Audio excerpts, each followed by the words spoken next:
Hoje, 31 de março, 50 anos do golpe civil-militar no Brasil. E eu coloco civil-militar porque esse golpe, a rigor, ele já vinha sendo gestado há mais de uma década. Desde que o segundo mandato, daí esse sim por eleição direta de Getúlio Vargas, quando já à época Jean Goulart foi secretário, aliás, ministro do Trabalho, aonde existia uma efervescência da questão da reivindicação por melhores condições de vida, de trabalho no Brasil, já naquela época, que o Brasil começava a preparar a sua infraestrutura, Cavalo do Rio Doce, com Petrobras, com empresas estratégicas, o Brasil a possibilidade de ser uma potência. Ao mesmo tempo, o que acontecia?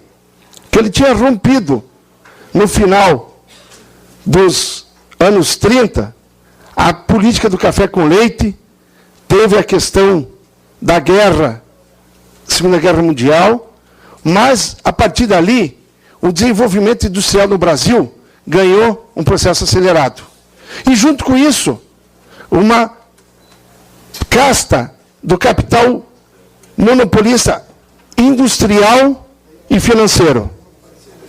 E aí sim coloca-se a questão do golpe civil-militar. Não foram só os militares.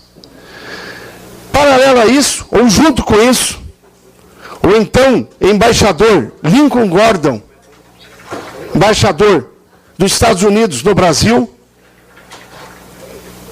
articulou abertamente o golpe militar no Brasil. Junto com quem? Com empresários que, reunidos no Instituto de Pesquisa e Estudos Sociais, o IPES, e no Instituto Brasileiro de Ação Democrática, os principais empresários do Brasil lançaram uma campanha, e nós sabemos o que é campanha de empresário, recentemente nós vivemos, não é mera coincidência, modéstia à parte, claro, a nossa Câmara, lançaram uma campanha difamatória contra os movimentos dos trabalhadores e os movimentos populares no Brasil. Deu-se, Cezinha, o símbolo maior, Magalhães Pinto, banqueiro, capital financeiro, junto com o general Mourão Filho, depois, mais vários empresários, junto com os militares, não só patrocinaram o golpe, como arrecadaram depois dinheiro para acabar com o movimento dos trabalhadores e o movimento popular no Brasil, financiaram a tortura, financiaram vários órgãos de repressão e várias pessoas acabaram pagando diretamente com a vida. E aqui é muita coisa. Talvez a imagem mais simbólica, uma pessoa pacífica e pacifista, Vladimir Herzog, suicidaram ele nas dependências do ICOD em São Paulo. Mais à frente, a resistência foi se dando, mas a questão central do golpe tem um aspecto dos militares. Mas ele se deu, falaram em milagre econômico à época. O Brasil até hoje paga os desserviços econômicos feitos naquela época, vereador Neri. Por quê? O chamado milagre econômico no Brasil deu-se, entre outras coisas, em duas grandes vertentes. O extremo arroxo salarial da classe trabalhadora, que diminuiu aos menores patamares de ganhos da história do nosso país, dos trabalhadores, comparado só a Serra Leoa, na África, é que tinha concentração de renda maior que o nosso país, então, à época. E segundo, o financiamento e o endividamento externo, que captaram muito dinheiro, e muitos bilionários se fizeram no Brasil à época, no chamado milagre econômico. Dívida essa, só ainda com sequelas no Brasil, que só recentemente que o Brasil deixou de ser, passou a ser credor internacional. Então, a resistência foi dura.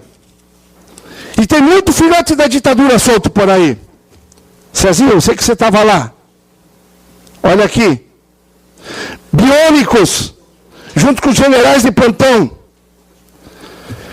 Mas as vozes, não sei, figuras emblemáticas ainda do nosso meio. Mas a resistência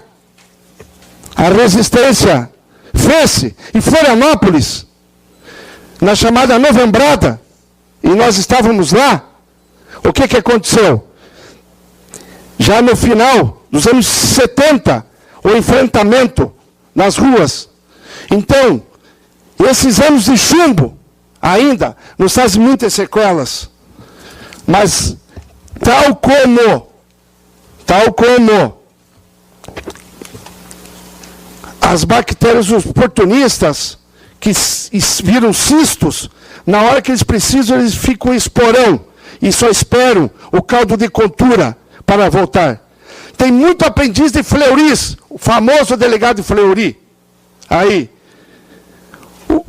quem viu na imprensa o relatório do torturador Paulo Malhães, da casa de Petrópolis, que ele falava que tudo podia sair, menos as mandíbulas e as digitais, porque naquele tempo ainda não tinha tecnologia para identificar cadáveres, e que não tinha que aparecer. Esse senhor, que até deu, nas grandes declarações, se não me engano, na GNT, entre outras, Cezinha, olha aqui, olha o que ele disse, entre outras coisas.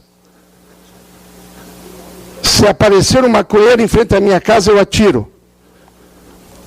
Coincidência ou não, um dos berços da resistência, além do movimento dos trabalhadores, são as universidades. Então tem muito aprendiz de Fleury, de torturadores, como Paulo Malhães, que se tiver oportunidade eles voltam. Eu que tive amigos pessoais, como Alessio Verzola, de saudosa memória, Cirineu Cardoso, Roberto Mota, Teodoro Tchekov, entre outros tantos, que a grande arma deles era livro. Acho que eles não sabiam mexer no cortador de unha. E ficaram presos por muitos e muitos anos, com sequelas graves à tortura. Inclusive, querendo ou não, acelerando a morte precoce. Então, os reacionários, os elitistas que querem viver à custa da concentração de renda, nunca nos faltarão. Nós temos que sempre estar articulados e lutando pela democracia e aprofundando cada vez mais. Porque se nós não tivermos capacidade de entender a força que o capital monopolista, via capital financeiro e capital industrial, eles querem fazer só guetos de boa qualidade de vida para poucos e se lixando para a grande massa do povo. Eles querem usar o conhecimento humano para poucos e não para toda a sociedade. Então, esse dia tem que ser sempre avivado para que nunca mais aconteça no nosso Brasil, que foi articulador das ditaduras do Cone Sul.